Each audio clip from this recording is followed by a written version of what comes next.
Hello friends, welcome back to my channel. Friends, आज की हम लोग इस वीडियो में S C Verma chapter number 5 that is Newton's law of motions के क्वेश्चन को डिस्कस करना स्टार्ट करेंगे। So our first question is a block of mass 2 kg placed on a long frictionless horizontal table is pulled horizontally by a constant force F. It is found to move 10 meter in the first 2 seconds. Find the magnitude of F. So friends, question number 1 में हमें कह रहा है अ block of mass 2 kg placed on a long frictionless horizontal table. एक frictionless horizontal table है और उस पर एक ब्लॉक है जिसकी मास 2 kg है, वो प्लेस्ड है।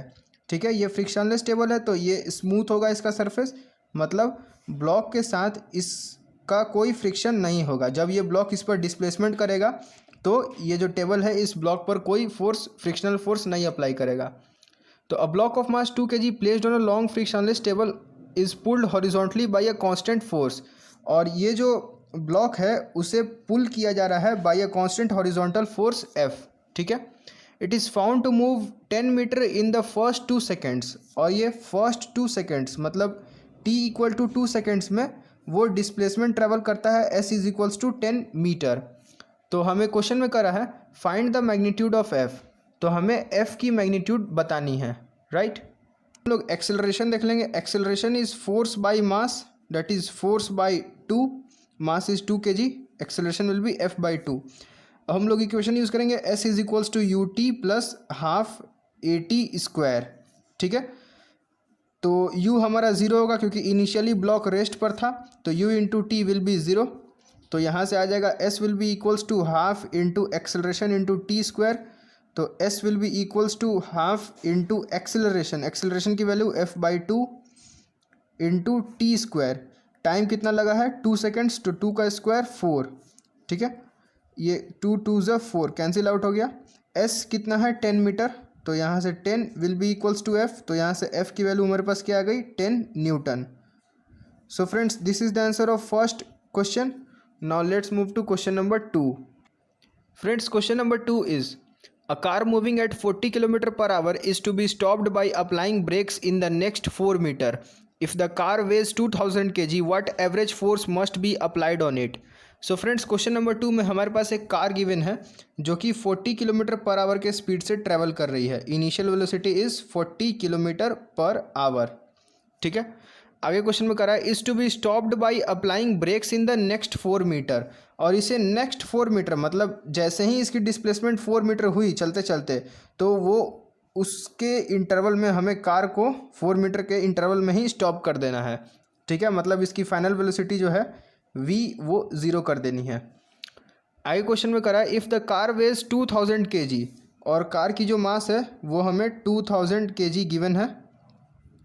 What average force must be applied on it, तो इस पर कितना फोर्स इस कार पर हम लोग अप्लाई करेंगे ताकि ये 4 मीटर के ही डिस्प्लेसमेंट में, ये जो है वो 4 मीटर के ही डिस्प्लेसमेंट में स्टॉप हो जाए। तो फ्रेंड्स, हम लोग इक्वेशन का यूज़ करेंगे v square is equals to u square plus 2as। Okay, तो यहाँ पर v जो है वो हमारा 0 है, तो 0 it will be equals to u square. u की वैल्यू किलोमीटर पर आवर में गिवन है, इसको हम लोग मीटर पर सेकंड में कन्वर्ट कर लेते हैं, तो 40 किलोमीटर पर आवर, राइट। तो यहाँ से आएगा u will be equals to 40 into kilometre को मीटर में कन्वर्ट करेंगे तो 1000 बाई आवर को सेकंड में कन्वर्ट करेंगे तो 60 इंटू 60, तो कैंसिल ये 0, तो 2 3 ज़ा 6 और ये 20, 2 3 ज़ा 6 और ये 10, तो u की वैल्यू आ जाएगी हमारे पास 100 बाई 9। तो u स्क्वायर, तो it means 10⁴ by 81, right, plus 2 into acceleration into displacement. Displacement इसको कितना कवर अप करना है 4 मीटर, तो यहाँ 4, तो एक्सेलरेशन की वैल्यू आएगी 8a will be equals to minus 10⁴ by 81। ठीक है, तो acceleration will be equals to 10 minus 10⁴ by 81 into 8। ओके, इतना मीटर पर सेकंड स्क्वायर। एक्सेलरेशन की वैल्यू निगेटिव क्यों आई, क्योंकि इसे बैकवर्ड डायरेक्शन में एक्सेलरेशन मतलब इसको डी एक्सेलरेट करना इस कार को, इसलिए इसकी वैल्यू निगेटिव आई है। तो हमें तो सिर्फ मैग्नीट्यूड से मतलब है, साइन से तो कोई मतलब है नहीं। तो therefore force applied will be equals to mass into acceleration. Mass कितना है कार का 2000 kg इंटू एक्सेलरेशन है 10⁴ बाई 81 इंटू 8। फ्रेंड्स जब हम लोग इस वैल्यू को सॉल्व करेंगे तो हमारे पास रिजल्ट आएगा 3.1 into 10⁴ Newton. So friends, this is the answer of question number 2. Now let's move to question number 3. So friends, question number 3 is, in a TV picture tube, electrons are ejected from the cathode with negligible speed and reach a velocity of 5 into 10⁶ meter per second in traveling 1 centimeter. Assume straight line motion. Find the constant force exerted on the electron. The mass of the electron is 9.1 into 10⁻31 kg. So friends question number 3 में हमें एक TV picture tube का diagram consider करने को कहा है। TV picture tube suppose ये anodic है और ये कैथोडिक प्लेट है। तो यहाँ से इलेक्ट्रॉन निकला, ठीक है, और इलेक्ट्रॉन की जो इनिशियल स्पीड है वो हमें u is equals to 0 consider करने के लिए कही गई है। तो and reach a velocity of 5 into 10⁶ metre पर सेकेंड। और जैसे ही ये इस प्लेट पे पहुंचता है तो इलेक्ट्रॉन के पास जो फाइनल वेलोसिटी है v वो हो जाती है 5 into 10⁶ मीटर पर सेकेंड, ठीक है, इन ट्रैवलिंग 1 सेंटीमीटर। और इससे इस प्लेट से इस प्लेट तक ट्रैवल करने में 1 सेंटीमीटर का डिस्टेंस ट्रैवल करना पड़ता है। ओके, तो हमें क्वेश्चन में कह रहा है कि अज्यूमिंग स्ट्रेट लाइन मोशन, इसको हम लोग स्ट्रेट लाइन मोशन अज्यूम करते हुए find the constant force exerted on the electron. तो इलेक्ट्रॉन पे कितना कांस्टेंट फोर्स एक्सर्ट हो रहा होगा, और हमें मास ऑफ इलेक्ट्रॉन दी हुई है me is equals to 9.1 into 10⁻31 kg, ठीक है। सो फ्रेंड्स हम लोग इक्वेशन का यूज़ करेंगे v² is equals to u² plus 2as, right. तो फाइनल वेलोसिटी का स्क्वायर कितना होगा 25 इंटू 10⁻12। तो यहाँ से 25 इंटू 10⁻12। इनिशियल वेलोसिटी का स्क्वायर, इनिशियल वेलोसिटी 0 है तो ये वैल्यू हो जाएगी 0, is equals to 2 into acceleration, acceleration में मालूम नहीं है, इंटू डिस्प्लेसमेंट। डिस्प्लेसमेंट ये कितना ट्रैवल किया 1 सेंटीमीटर, तो मीटर में कन्वर्ट करेंगे तो 0.01। यहाँ से एक्सिलरेशन की वैल्यू आ जाएगी 12.5 इंटू 10⁻12 बाई 0.01। इसको हम लोग और थोड़ा सॉल्व कर लेंगे तो 12.5 इंटू 10⁻14 मीटर पर सेकेंड स्क्वायर। इतनी एक्सेलरेशन इलेक्ट्रॉन को प्रोवाइड हो रही होगी। तो अब फोर्स कितना लग रहा होगा इलेक्ट्रॉन पे, तो therefore force on electron will be equals to mass of electron into acceleration. तो मास ऑफ इलेक्ट्रॉन है इतना 9.1 इंटू 10⁻31 और एक्सेलरेशन है इतना हमने निकाला है 12.5 इंटू 10⁻14। सो फ्रेंड्स जब हम लोग इन दोनों को मल्टीप्लाई करेंगे तो हमारा नेट रिजल्टेंट आएगा 1.13 into 10⁻15 newton. So friends this is the answer of question number 3। Now let's move to question number 4। So friends question number 4 is, a block of mass 0.2 kg is suspended from the ceiling by a light string. A second block of mass 0.3 kg is suspended from the first block through another string. Find the tension in the two strings. Take g equal to 10 meter per second square.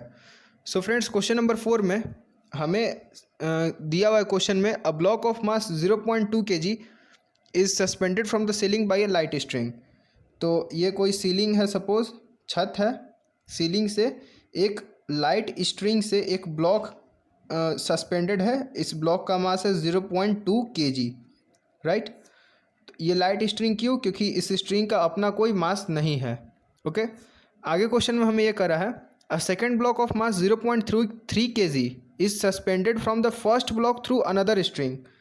First block से दूसरे string से एक दूसरा block जो जिसका मास है 0.3 kg वो attached है, ठीक है, और दूसरी वाली भी जो स्ट्रिंग है वो भी लाइट है, मतलब ये भी स्ट्रिंग हमने मासलेस अज्यूम करना है। तो find the tension in two string, तो ये दोनों स्ट्रिंग्स में टेंशन कितना डेवलप होगा वो हम लोग को कैलकुलेट करना है, और जी की वैल्यू हमें 10 मीटर पर सेकेंड स्क्वायर लेने के लिए अज्यूम करने के लिए कही गई है।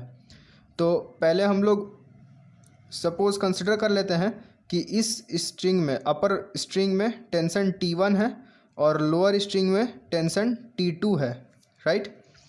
तो पहले हम लोग T2 कैलकुलेट कर लेते हैं। तो T2 के लिए इस ब्लॉक का हम लोग फ्री बॉडी डायग्राम बनाते हैं। तो फ्री बॉडी डायग्राम पहले ब्लॉक बना लिए, 0.3 kg का ब्लॉक है। इस पे अपवर्ड फोर्स T2 लग रही है, tension due to the lower string, और downward force it's gravity due to the earth, gravitational force mg। तो अब ये इक्विलिब्रियम में है ये ब्लॉक, तो दोनों फोर्सेस एक दूसरे को कैंसिल आउट कर रही होंगे, मतलब दोनों एक दूसरे के साथ बैलेंस्ड हैं। तो इस कंडीशन में T2 will be equals to mg, ठीक है। तो m की वैल्यू क्या है, 0.3 kg, 0.3 इंटू जी की वैल्यू है 10 मीटर पर सेकेंड स्क्वायर, तो 10। तो it will come out T2 equal to 3 newton, मतलब लोअर स्ट्रिंग में 3 न्यूटन की टेंशन है। तो यहाँ से हम लोग को एक पार्ट का आंसर निकल गया, सेकंड स्ट्रिंग का हम लोग को टेंशन फाइंड आउट हो गया। अब हम लोग इस ब्लॉक के फ्री बॉडी डायग्राम पर ध्यान देते हैं ताकि T1 की वैल्यू निकल जाए। तो ये 0.2 kg का ब्लॉक है, ठीक है। इस पे नीचे जो फोर्स है वो tension due to this string T2 opposite direction में लगेगी, mg भी नीचे डाउनवर्ड डायरेक्शन में लगेगी, और इसको बैलेंस, इन दोनों फोर्सेस को बैलेंस करने के लिए T1 फोर्स अपवर्ड डायरेक्शन में लग रहा है। तो यहाँ से T1, तो अब ये ब्लॉक जो है इक्विलिब्रियम में है, तो T1 will be equals to sum of these two forces. तो therefore T1 will be equals to mg plus T2, right. अब m की वैल्यू कितनी है, 0.2 इंटू जी की वैल्यू 10, तो यहाँ से 10 प्लस T2 की वैल्यू हमने कैलकुलेट की थी 3 न्यूटन, तो 3, it will come out 2 + 3 that is 5 Newton. So friends T1 की वैल्यू हमारे पास आ गई 5 न्यूटन, मैं यहाँ पे लिख देता हूँ 5 न्यूटन, और T2 की वैल्यू आ गई 3 newton. So friends this is the answer of question number 4। Now let's move to question number 5। So friends question number 5 is, two blocks of equal mass m are tied to each other through a light string. One of the blocks is pulled along the line joining them with a constant force F. Find the tension in the string joining the blocks. So friends question number 5 में हमें दो blocks दी हुई हैं। Suppose ये दो blocks हैं, ठीक है, और दोनों ब्लॉक्स इक्वल मास m का है, इसका भी मास m है और इसका भी मास m है। Are tied to each other through a light string, और ये दोनों एक दूसरे से बंधे हुए हैं थ्रू अ स्ट्रिंग, ठीक है, लाइट स्ट्रिंग, मासलेस स्ट्रिंग से। A second block of mass one of the blocks is pulled along the line joining them with a constant force F। अब इन दोनों में से कोई एक ब्लॉक जो है वो कोई कांस्टेंट फोर्स F के द्वारा पुल अप हो रहा है, ठीक है। तो find the tension in the string joining the blocks. तो इस कंडीशन में इस स्ट्रिंग में कितना टेंशन डेवलप हो रहा होगा T, वो हमें कैलकुलेट करना है। तो फ्रेंड्स पहले हम लोग acceleration of this whole system हम लोग देख लेते हैं कि इस होल सिस्टम की एक्सेलरेशन कितनी होगी। तो acceleration will be equals to net force by net mass, ठीक है। तो नेट फोर्स कितना है F, और नेट मास कितना है m + m 2m। तो acceleration on this system will be equals to F by 2m, ठीक है। एक्सेलरेशन हमारे पास F बाई 2m कैलकुलेट हो गया। अब हम लोग देखते हैं कि एक्सेलरेशन जो है वो इसके लिए भी सेम होगा और इसके लिए भी सेम होगा, क्योंकि हमने होल सिस्टम के बारे में लिया था। तो इन दोनों में जितने भी इंडिविजुअल पार्टिकल्स आ रहे हैं उसके लिए acceleration same F by 2m होगा। तो इसके लिए भी एक्सेलरेशन जो है वो F बाई 2m होगा, और इस वाले ब्लॉक के लिए भी F बाई 2m होगा। तो हम लोग ये ब्लॉक का फ्री बॉडी डायग्राम बनाते हैं। तो ये कोई ब्लॉक M है, ठीक है, यहाँ पर टेंशन T है, और नीचे एक mg भी लगेगी, लेकिन हम लोग को इस डायरेक्शन में कुछ हम लोग को कैलकुलेशन है नहीं, तो mg को हम लोग नहीं दिखाएंगे, हम लोग को सिर्फ x डायरेक्शन से ही मतलब है, इसी से हमें t की वैल्यू फाइंड आउट होगी। तो यहाँ से हम लोग लिख सकते हैं that tension will be equals to mass into acceleration, क्योंकि इस ब्लॉक पर सिर्फ टेंशन फोर्स ही लग रहा है और इसी टेंशन के कारण इस ब्लॉक की एक्सेलरेशन होगी। तो tension will be equals to mass into acceleration. Tension will be equals to, यहाँ से आ जाएगा मास इंटू एक्सेलरेशन की value F by 2m, m से n कैंसिल हो गया, तो यहाँ से tension will be equals to F by 2। So friends ये जो टेंशन की वैल्यू है वो F बाई 2 होगी। So this is the answer of question number 5। Now let's move to question number 6। So friends question number 6 is, A particle of mass 50 gram moves on a straight line. The variation of speed with time is shown in figure. Find the force acting on the particle at t equal to 2 seconds, 4 seconds, 6 seconds. ठीक है. So friends पहले हम लोग question number 6 का diagram बना लेते हैं. So friends question number 6 में हमारे पास कुछ ऐसा डायग्राम गिवन है. ठीक है, जिसमें एक्स एक्सिस में टाइम लिया हुआ है सेकेंड्स में और वाई एक्सिस में वेलोसिटी दी हुई है मीटर पर सेकेंड में. तो हमें क्वेश्चन में कर रहा था कि a particle of mass 50 gram moves on a straight line. एक पार्टिकल है जिसका मास गिवन है 50 ग्राम, m इज इक्वल्स टू 50 ग्राम. वो स्ट्रेट लाइन में मूव करता है. The variation of speed with time is shown in the figure. Speed time की जो ग्राफ है वो हमें गिवन है. तो हमें find the force acting on the particle at t equal to 2, 4 and 6 seconds. मतलब 2 सेकेंड, 4 सेकेंड और 6 सेकेंड पर इस पार्टिकल पर कितना फोर्स लग रहा होगा वो हमें कैलकुलेट करना है. सो फ्रेंड्स अगर हम लोग ग्राफ को अगर थोड़ा सा रीअरेंज करें तो यहाँ से देखेंगे डैट 10 मीटर पर सेकेंड वो जो स्पीड है वो at t equals to 2 second पर अटेन हुई है. ठीक है, 4 सेकेंड्स पर वो वेलोसिटी जो है वो 15 मीटर पर सेकेंड है. और फिर 6 सेकेंड पर जो वेलोसिटी है वो अगर हम लोग स्ट्रेट लाइन ड्रॉ करेंगे तो यहाँ पर 6 सेकेंड पर उसकी वेलोसिटी जो है वो 10 मीटर पर सेकेंड है. ठीक है, तो पहले हम लोग at t is equals to 2 seconds पर देखते हैं. So friends at t equal to 2 second पर एक्सेलरेशन कितना होगा वो हम लोग कैलकुलेट करेंगे. तो एक्सेलरेशन जो क्या होता है, वेलोसिटी और वेलोसिटी टाइम ग्राफ का स्लोप होता है.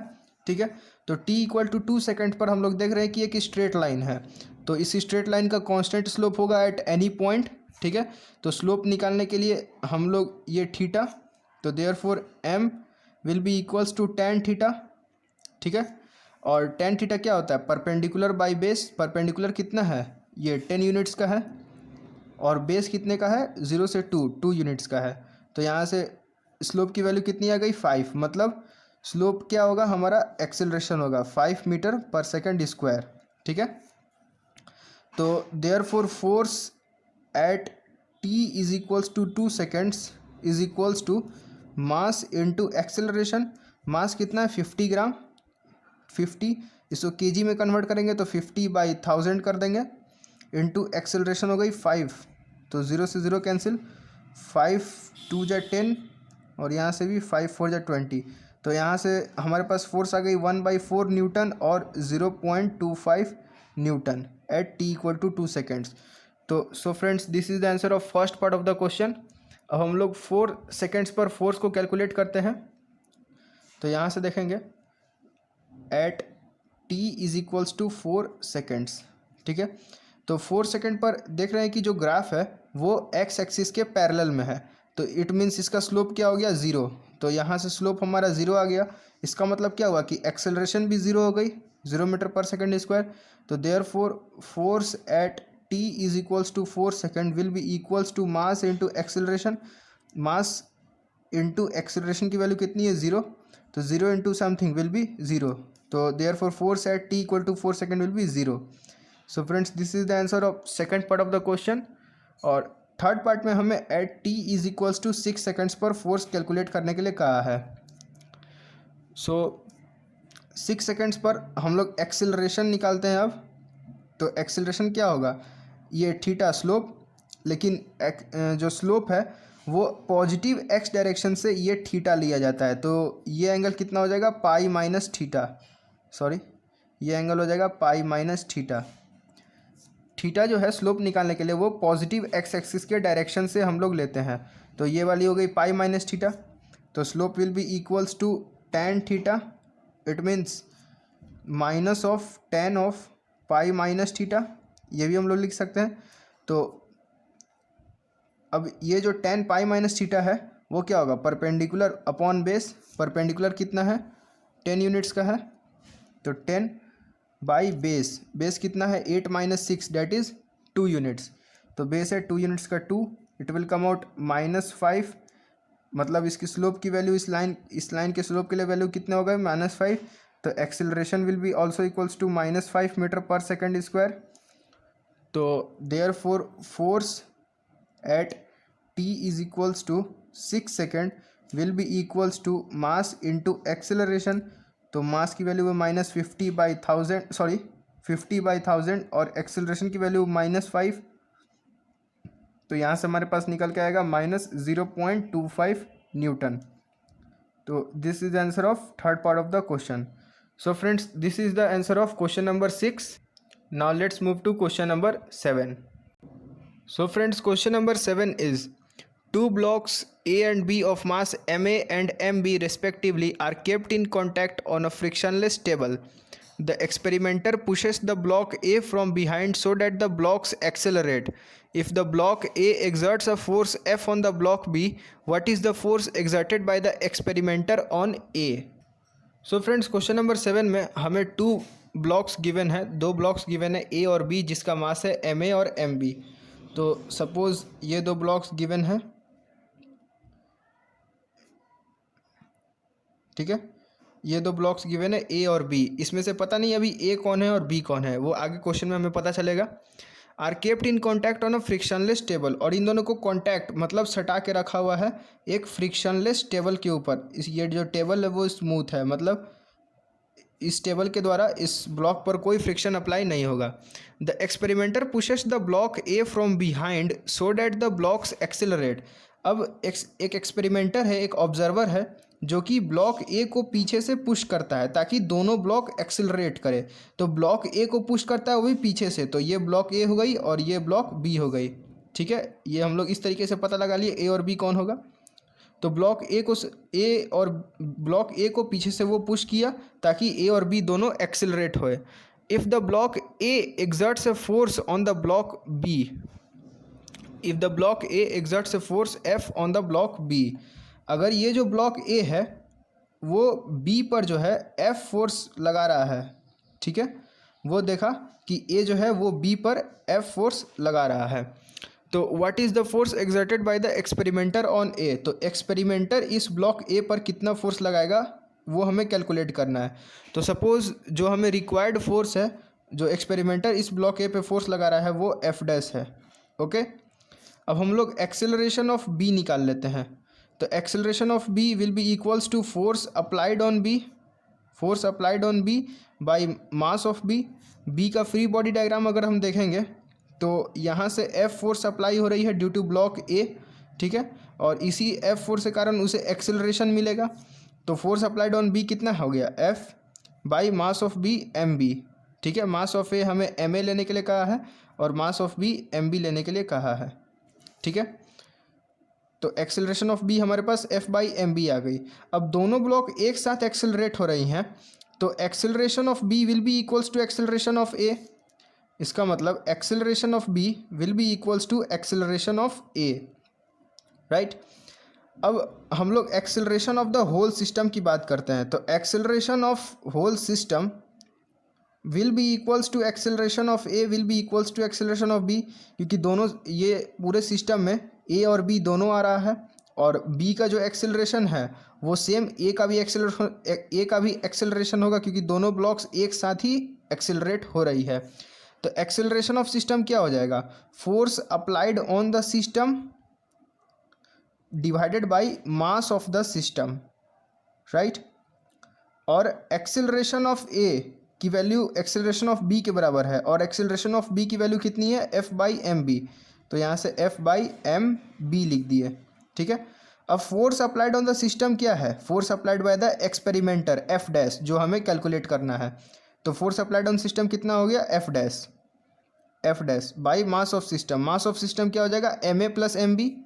तो यहाँ से M A plus M B, it will be equals to F by M B, ठीक है। तो यहाँ से हम लोग को एफ डैश की वैल्यू आ जाएगी F by M B into M A plus M B. इसको क्रॉस मल्टीप्लाई कर देंगे M A plus M B को इस साइड, ठीक है। तो यहाँ से एफ डैश की वैल्यू हम लोग इसको थोड़ा और सॉल्व कर लेते हैं। तो F into M A plus M B by M B, ठीक है।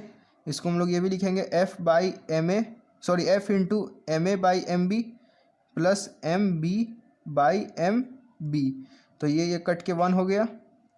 तो यहाँ से direct result F dash will be equals to F into 1 plus M A by M B, इतना newton. So friends, this is the answer of question number 7। Friends, इस video में हम लोगों ने क्वेश्चन नंबर 1 से लेकर क्वेश्चन नंबर 7 तक की सॉल्यूशंस को देखा है। आगे की वीडियोस में हम लोग आगे के भी सॉल्यूशंस को देखेंगे। तब तक के लिए आप इन सब क्वेश्चंस को रिवाइज कीजिए। अगर आपको कहीं भी डाउट आता है तो आप मुझे कमेंट सेक्शन में कमेंट कर सकते हैं। If your doubt gets cleared by my videos, then please press the like button and share with your friends. Thank you.